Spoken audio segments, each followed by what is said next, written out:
श्री सीतानाथ समारंभा श्री रामानंदा मध्यमा अस्मदाचार्य पर्यंता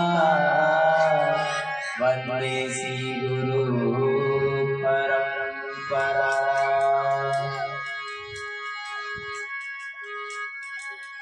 राधा मेरी स्वामिनी मैं राधे को दास, जन्म जन्म मोहि दीजियो श्री वृंदावन को वास। अब सभी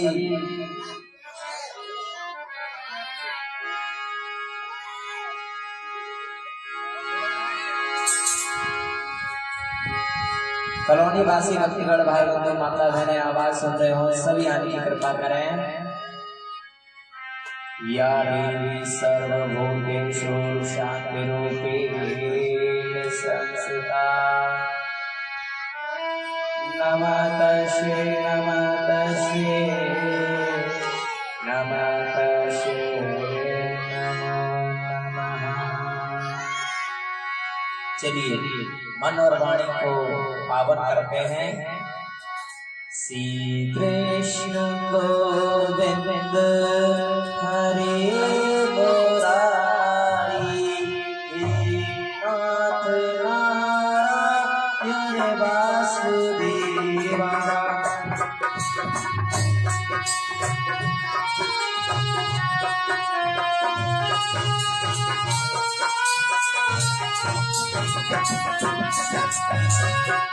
श्री कृष्ण गोविंद हरे मुरारी,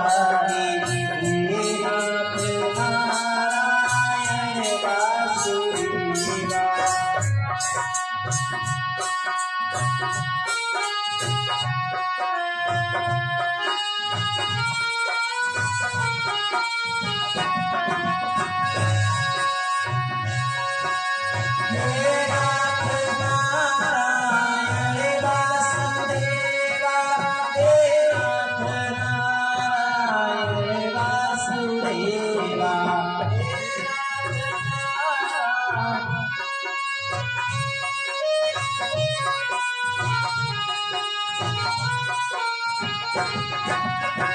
सभी कविताएं बजाते हैं बंगर। श्री कृष्ण गोविंद हरे मुरारी, नाथ नारायण वासुदेवा।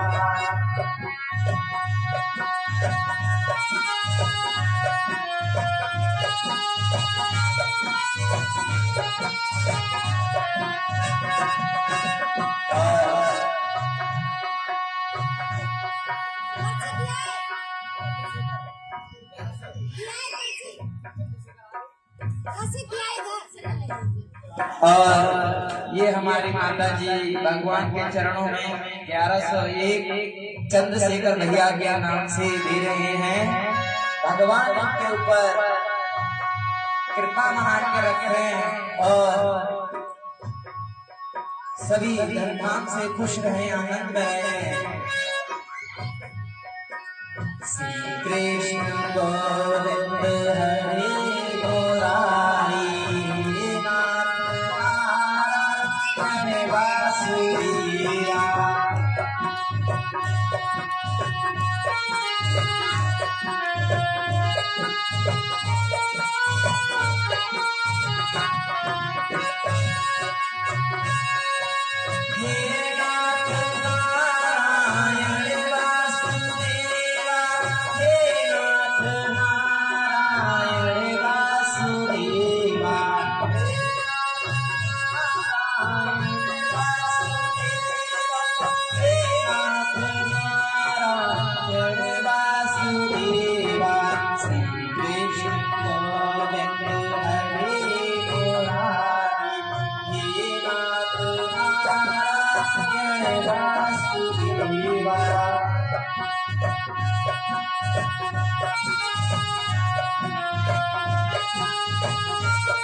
कल सभी कृपया करें शांति करके बैठ जाएं, सभी आसन लगाकर बैठ जाएं और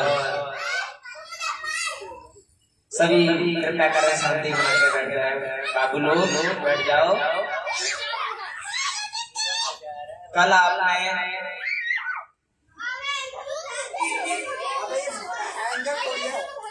श्रवण किया गिरिराज महाराज का पूजन।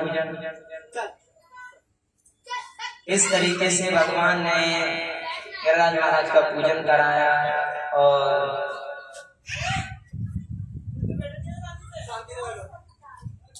ब्रह्मा जी का मार्गदर्शन किया, इंद्र जी का भी मार्गदर्शन किया। भगवान को अपने भक्तों में अहंकार नाम की चीज बिल्कुल पसंद नहीं है। जिसके पास अहंकार होता है भगवान से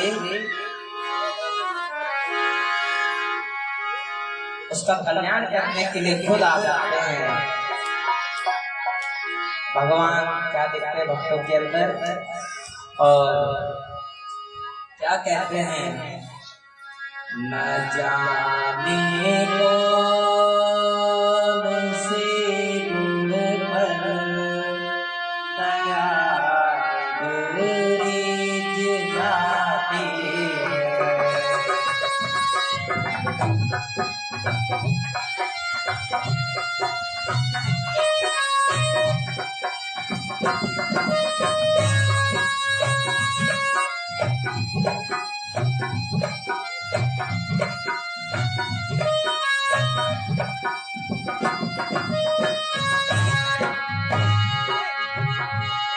क्या कहते हैं, न जाने कौन सी गुण पर दया गुरीज जाती न जाने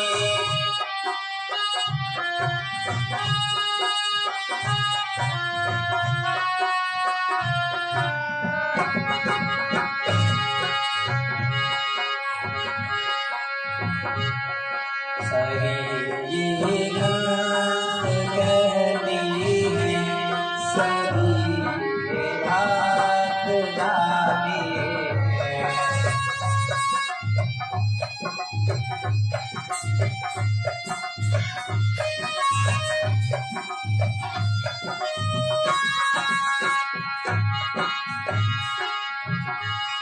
भगवान जब हस्तिनापुर गए तो दुर्योधन ने अहंकार में बोला कि मैंने तुम्हारे लिए ये पकवान तैयार कराए हैं। तो क्या कहते हैं बाबा, नहीं स्वीकार करते हैं निमंत्रण नहीं स्वीकार करती है निमंत्रण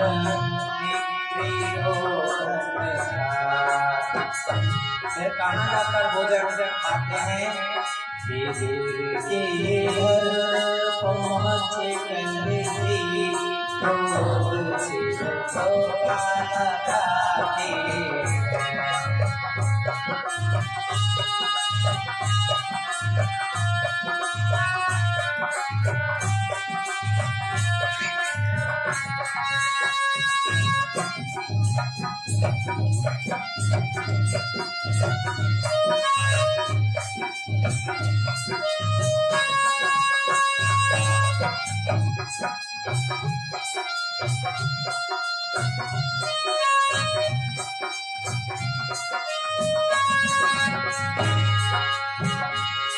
न जाने कौन सी गुण पर दया गुरीज जाती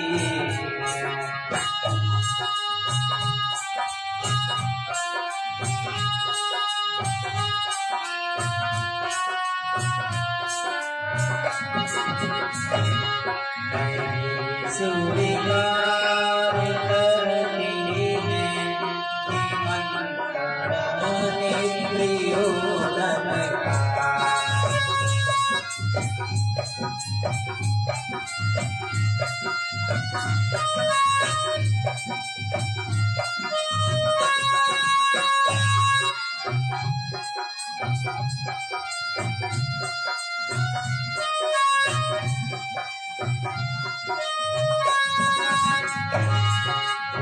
और क्या कहते हैं, जब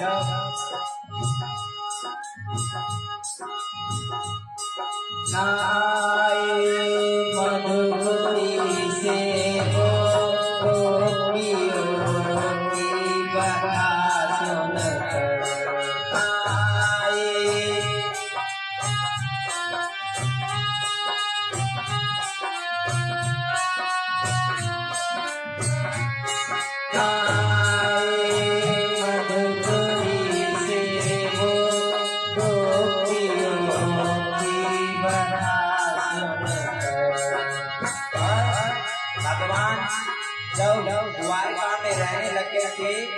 ब्रज की गोपियां याद करती थी, भगवान नहीं गए और कब गए? सासों में द्वारिका से दौड़े आगे,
भगवान राम जी का वनवास हो गया,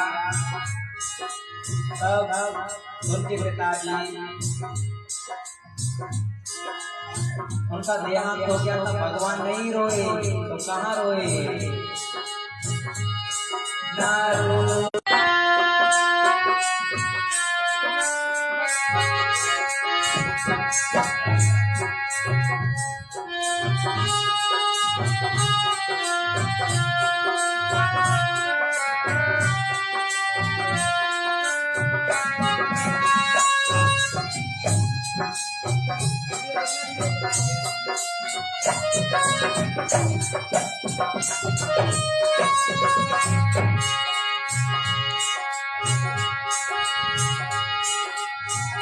तो भगवान कहाँ रोए? उठा कर नीच डोले जिगो आँख से आंसू बहाए,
बोले कृष्ण कन्हैया लाल की जय।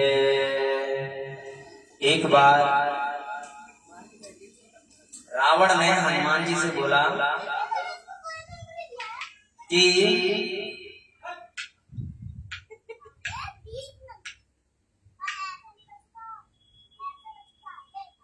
रावण ने हनुमान जी से बोला कि उनमें कितनी ताकत है, आज मुकाबला हो जाए। तो बालाजी महाराज बोले कि अरे आपसे क्या लड़ना है, छोड़िए। नहीं, रावण बोला चलो आज हो जाए, आप राम भक्त हो, मैं शंकर जी का भक्त हूं, तो आज देख लें किसकी देव की पावर ज्यादा। तो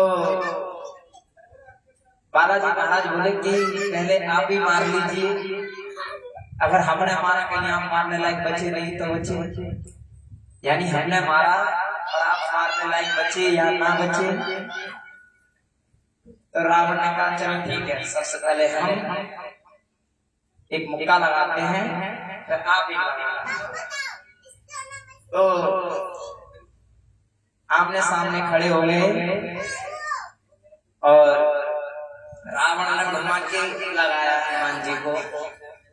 तो हनुमान जी महाराज हैं अतुलित बलधामम हेम शैलम, तो उनको तो कोई फर्क नहीं पड़ा। तो बालाजी महाराज बोले कि अब हमारी बारी, आप तैयार हो जाओ।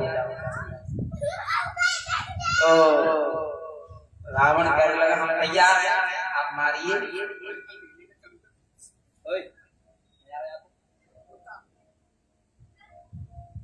तो रावण बोला कि हम तैयार हैं, आप मारिए। अब दशानंद भैया, तो हनुमान जी महाराज ने 360 डिग्री मुक्का घुमाया और जैसे ही मारने वाले थे तभी ब्रह्मा जी आ गए। अरे रुक जाओ महाराज, अभी सबरी रामायण धरी की दही रह जाएगी, रुक जाओ। अगर रावण मर गया, अगर पिक्चर का विलन ही मर गया तो फिर बनेगी किसकी? एक उदाहरण, अगर पिक्चर का विलन ही मर गया तो फिल्म बनेगी किसके? विलन को ही जिंदा रहने दीजिए महाराज। तो बालाजी महाराज बोले कि इन्होंने तो एक मौका लगा दिया, अब हमारी बारी, हमें भी लगाने दो। तो बालाजी महाराज ने तो ऐसे घुमाया था मौका, तो वो कह रहे कि इतनी दूर से नहीं, थोड़ा सा पास से मार दीजिए ताकि आपका भी काम हो जाए और इसका भी काम हो जाए। तो बालाजी महाराज ने थोड़ा सा दिया तो रावण तो सोचने लगा बैठ के, बताओ जब इतने पास से मुक्का मारा तब हमारा ये हाल है, कहीं 360 डिग्री में मुक्का मारते तो हमारा क्या होता? हमारा तो सीताराम हो जाता। बोलो गोविंद भगवान की। तो आपको आज श्रवण करेंगे, आज ठाकुर जी महाराज का विवाह होगा और किस तरीके से वो विवाह करते हैं। राधे राधे। और द्वारिका का निर्माण होगा, कालिया का मान मर्दन होगा, जरासंध का भी मान मर्दन होगा। और इस तरीके से भगवान का विवाह होता है।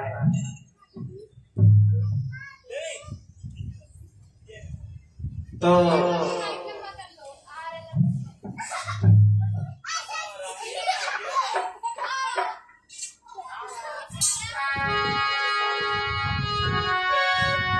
हमारे सामने सलोनी सरकार दिखते कैसे हैं? तो चलिए मिलकर उनका रूप निहारते किस तरीके से दिखते हैं। सावली सूरत पे मोहन दिल दीवाना हो गया। सावली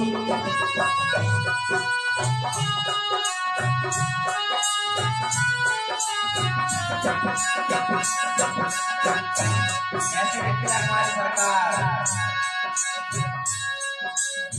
सावली सूरत पे मोहन दिल दीवाना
बोलो गंगा मैया की जय। आपने कल गोवर्धन महाराज का पूजन कराया और इंद्र ने अहंकार में आके ब्रज में बारिश कराई और तूफान मचाया, एकदम मचाया। लेकिन जब 7 दिन बाद देखा तो ब्रज में धूल उड़ रही, इतना सारा पानी बरसा तो कहाँ गया। तो एक बार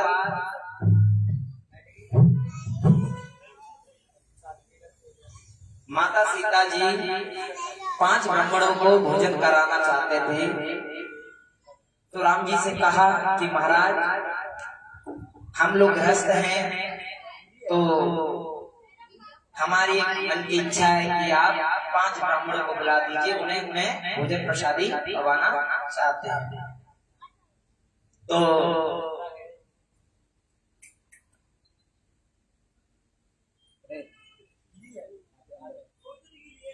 तो भोजन प्रसादी खवाना चाहते हैं। तो राम जी ने कहा 5 की क्या जरूरत है, एक ही ब्राह्मण ऐसे ला देते हैं जो 5 के बराबर है। तो ये बात राम जी ने अपने मन में विचारा, लेकिन सीता जी को नहीं बताया। तो उन्होंने किनको याद किया? अगस्त मुनि को। तो उनका ध्यान किया और बोले महाराज जी पधारिए, आइए और भोजन प्रसादी खाइए। तो माता सीता जी ने भोजन प्रसादी एक तरीके से तैयार किए और किसी में सब्जी, किसी में दाल, इस तरीके से थाली तैयार कर दी। और बाबा जी आए, बाबा जी को आसन दिया, प्रणाम किया और बाबा जी के सामने थाली रख दी। तो बाबा जी कहने लगे, देवी जी इतने छोटे छोटे, कम से कम बड़ा बड़ा पात्र होना चाहिए, खाने में आनंद आए। तो माता बोली कि बाबा जी आप आइए, भंडार बहुत सारा है, चिंता ना कीजिए, सब व्यवस्था है। तो अब माता जी तो ऐसे तो सब जानते हैं, लेकिन वो अपनी लीला कर रहे हैं, तो भाई तो उस तरीके से चलना पड़ेगा। तो उन्हें इस चीज का ध्यान नहीं रहा कि इनका नाम अगस्त मुनि है। ये वही अगस्त मुनि है जो पूरा समुद्र पी गए थे बचपन में। तो भोजन प्रसादी बाबा पा रहे हैं, धीरे धीरे रसोईदार रसोई में लगे बना रहे हैं, खाना पीना चल रहा है।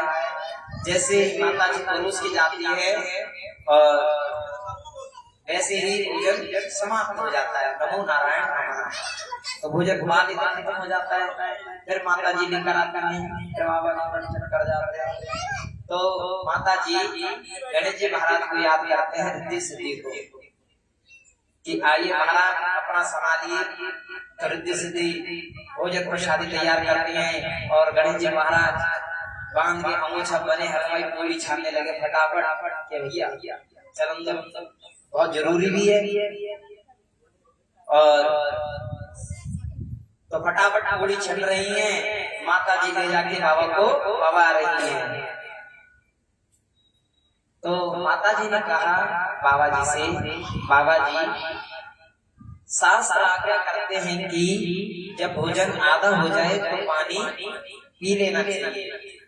तो बाबा बोले, बेटा चिंता ना करो, हम भी शास्त्र जानते हैं। जब लगेगा कि हमारा भोजन आधा हो गया तो हम पानी मांग लेंगे। तो जो रसोइयों में जो काम कर रहे थे वो बता रहे थे कि जो भोजन का जो भंडार है वो आधा हो चुका है और बाबा जी तो चल रहे हैं। लेकिन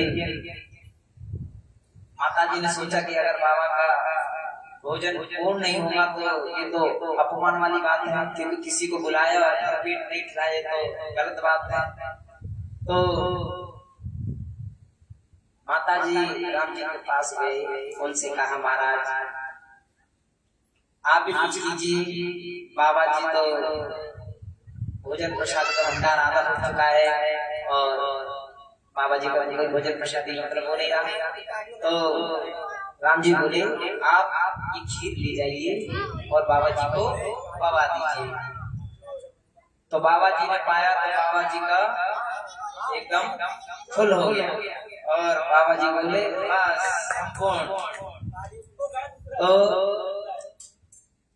बाबा जी का संपूर्ण हो गया तो उन्हें याद आया कि बाबा जी से पानी पूछाएं कि वो पानी उनको देना भूल गए, पूछने जा रहे थे। तभी राम जी बुला लेते, इधर आओ, अभी आपने देखा भोजन प्रसादी की कैसे व्यवस्था हो पाई और आप उन्हें पानी पूछने के लिए जा रहे हैं। तो बोलने लगे कि किसी को भोजन प्रसादी कराते तो पानी भी पिलाना बहुत जरूरी है। तो बोले कि अपने इस राज्य में इतना पानी नहीं है कि हम बाबा को पिला सके, या चलो किसी को ताजा पानी कहाँ से पिलाएं, और ये पूरा समुद्र पीने वाले बाबा, तो इनके लिए समुद्र जितना ताजा पानी कहाँ से आएगा। तो माता राम जी बोले कि बाबा जी से कह दो अभी आचमन करके चले जाए, उनका पानी हम पर उधार रहेगा। तो ऐसा ही हुआ, माता जी गई कि बोलने लगे, बाबा जी जैसे जैसे ये प्रसादी का व्यवस्था कर पाया, आप आसमान कर लीजिए, आपका पानी हम पर उधार रहेगा। तो ब्रज में खूब बारिश पड़ी है, तो भगवान श्री कृष्ण का चक्र ऊपर चल रहा है और जो उधार रह गया था पानी, भगवान श्री कृष्ण याद करते हैं कि आइए बाबा जी, आपका जो हम पर उधार है वो आकर आप कर लीजिए। तो बाबा जी पूरा जो वर्षा पड़ रही है और बूंदे छोटी मोटी नहीं, जैसे अपने यहाँ छोटी छोटी बूंदे पड़ रही हैं वैसे नहीं पड़ रही, बहुत बड़ी बड़ी बूंदे पड़ रही थी और 7 दिन तक लगातार पानी बरसा। ऊपर भगवान श्री कृष्ण का चक्कर चल रहा है और साइड में ही अगस्त्य जी महाराज जल को पान कर रहे हैं। बोलो गोविंद भगवान की जय। इसीलिए ब्रज में धूल मिट्टी उड़ती हुई दिखी। इंद्र भी चौंके कि बताओ इतना सारा जल बरसाया, वो जल का पता ही नहीं चला। तो इंद्र का मार्गदर्शन किया, उन्हें समझाया कि जो पद दिया जाता है उसका सही उपयोग करना चाहिए और किसी के द्वारा, हमारे द्वारा किसी को पीड़ा नहीं होनी चाहिए। इंद्र ने अहंकार में आके ब्रजवासियों को परेशान किया, क्योंकि पद है इंद्र और जो भी इंद्र, और लेकिन जब भी कभी किसी के पास कोई पद आ जाता है तो अहंकार तो स्वाभाविक है, आ ही जाता है, क्योंकि उन्हें ये लगता है कि ये काम मैं करूंगा। लेकिन भगवान ऐसा नहीं कहते हैं। भगवान वैकुंठ के स्वामी, तीनों लोगों के स्वामी हैं और क्या कहते हैं,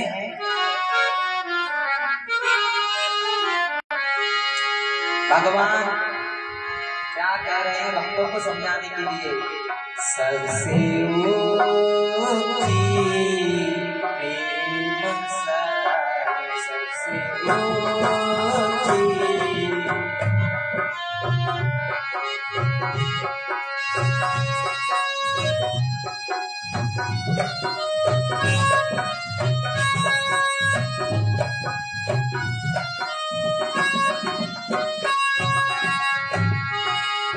भगवान पूरे तीनों लोगों के स्वामी होकर भी अपने भक्तों के लिए क्या नहीं करते।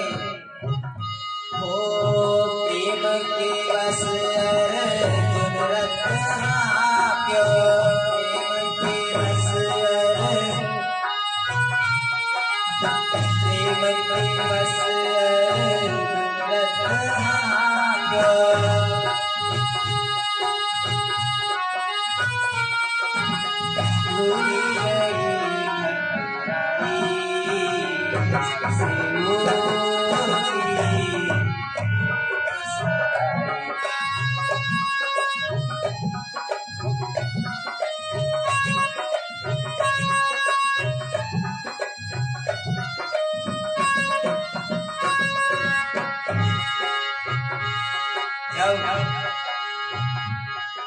पांडवों के बड़े भैया कृष्णराज ने यज्ञ किया है, तो वहां पर सभी को काम बांटा गया।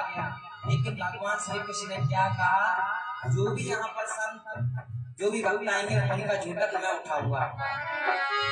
लेकिन आज मुझे एक बात बताइए, अगर आपको एक आजकल लोग अपने घर के आगे झाड़ू तो मार ही देते हैं, लेकिन बहुत सारे लोग तो मारते ही नहीं। और आप कोई इस पद पे हो, कोई आपसे कहे कि आपको ये काम करना है, तो हम अहंकार ना कर हम करेंगे ये काम, बताओ इसी काम के लिए हम आए हैं। लेकिन भगवान ऐसा नहीं कह रहे। क्या कह रहे हैं, ओ राज्य से आपके युधिष्ठिर कीनो,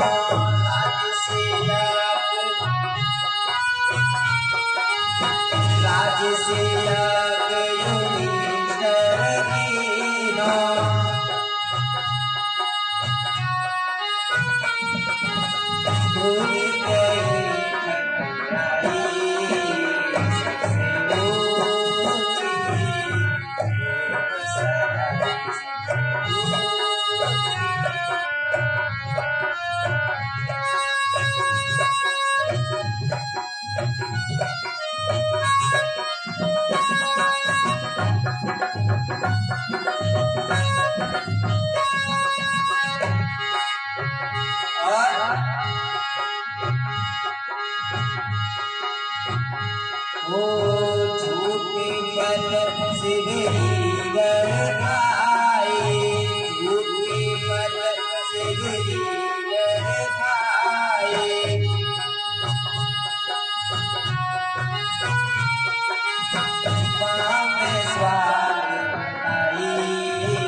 भगवान की ब्रज में अनेक लीला हैं।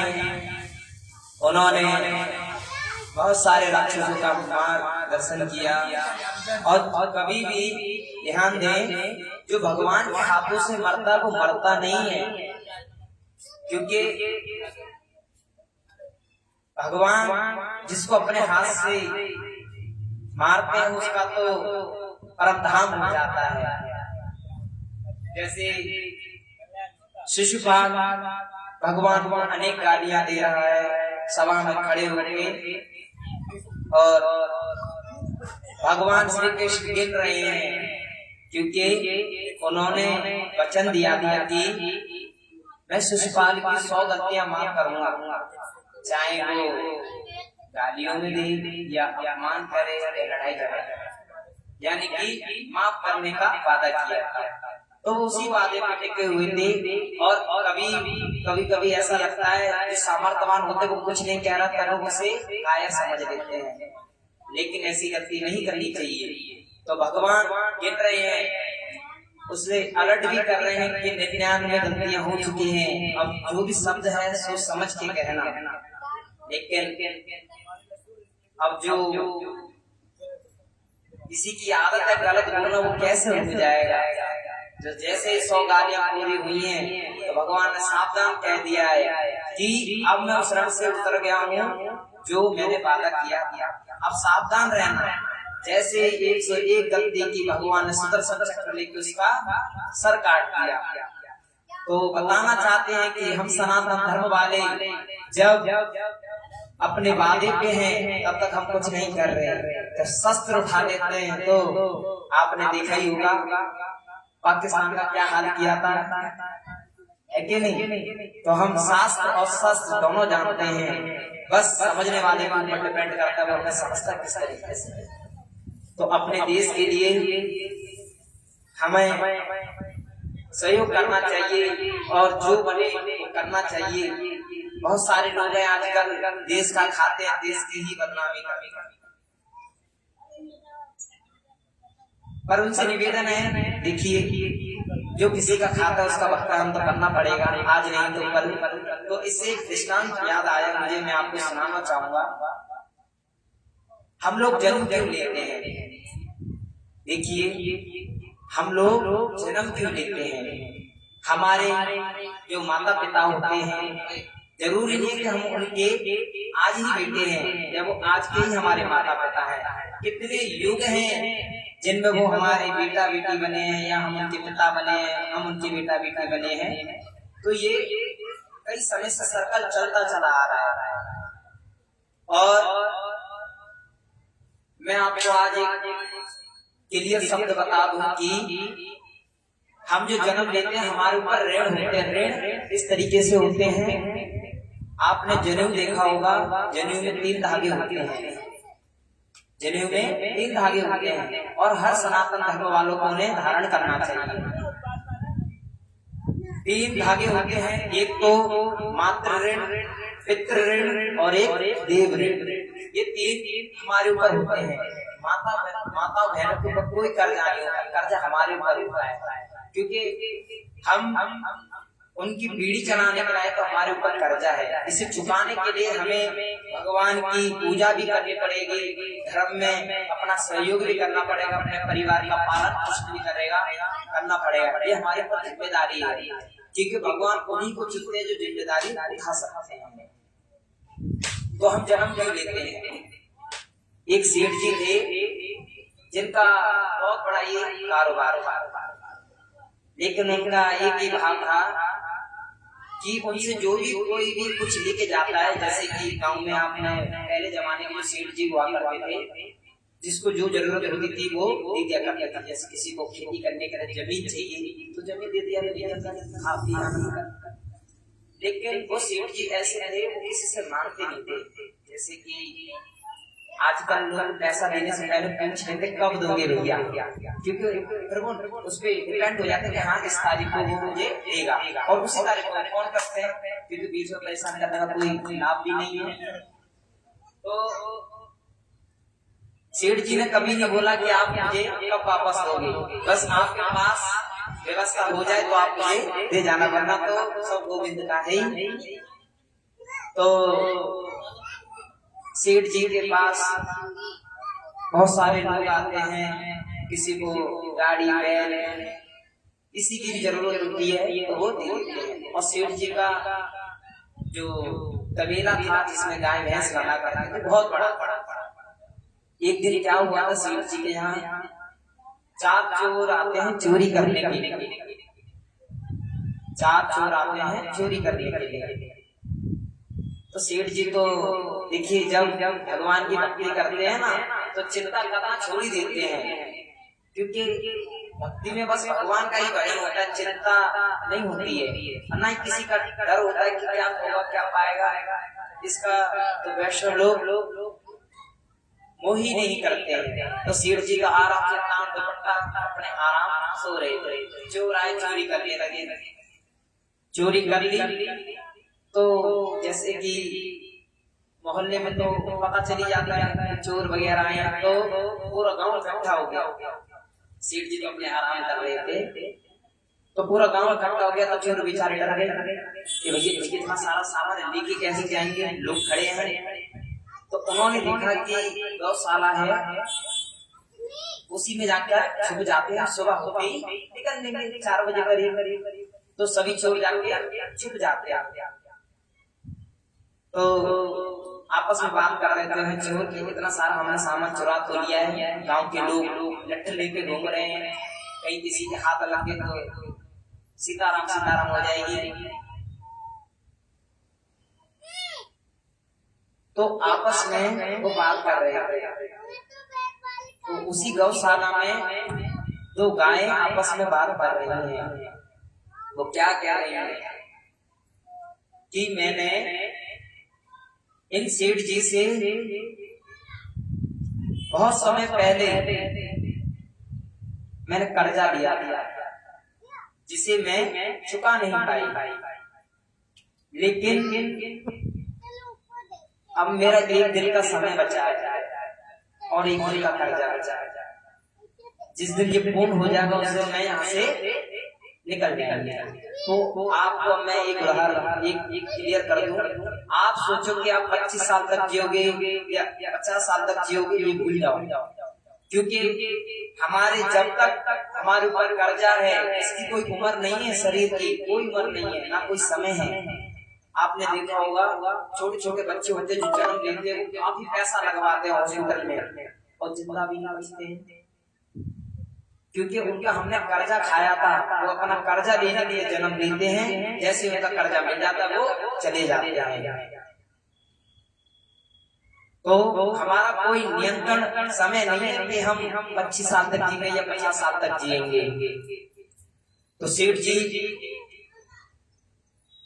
तो आपस में गाय भैंस से बात कर रही हैं और उन्हें समझा रही हैं कि मेरा एक दिन का समय बचा है और उसी दिन के बाद मैं परमधाम चले जाऊंगी। तो चोरों को ये बात समझ में आ जाती है कि बताओ हम इतनी मेहनत कर रहे हैं, चोरी कर रहे हैं, डकैती कर रहे हैं, लेकिन ये तो हम अपने ऊपर कर्जा बढ़ा रहे हैं। लोग सोचते हैं कि कर्जा कैसे हटाएं, लेकिन यहाँ तो बढ़ रहा है। तो उनको तो समझ में आ गई। अब हमारी बारी है कि हम समझते कैसे हैं। बोलो गोविंद भगवान की जय। तो हमारा कोई समय नहीं है कि हम कब तक जिएंगे, हमारा तो कल का भी नहीं पता, एक सेकंड का नहीं पता। जिस दिन ये कर्जा कंप्लीट उस दिन हम सीताराम। बोलो गोविंद भगवान की। अब सभी खड़े हो जाएं।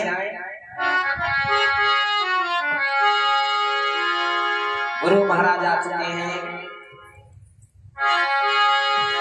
और सभी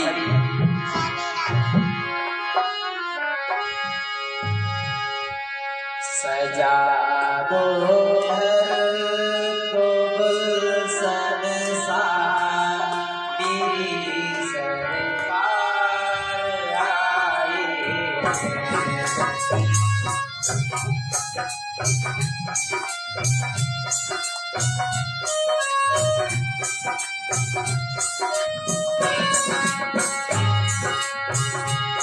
सजा दो घर को गुलशन सा, मेरी सरकार आए। सजा दो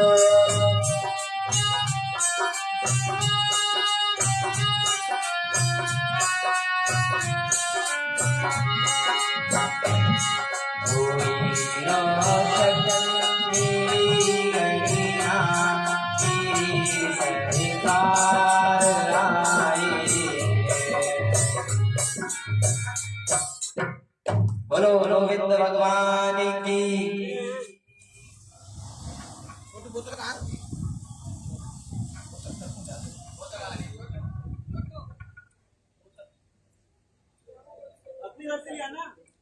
नहीं सादा का लेना पानी नॉर्मल नहीं वाला नहीं नहीं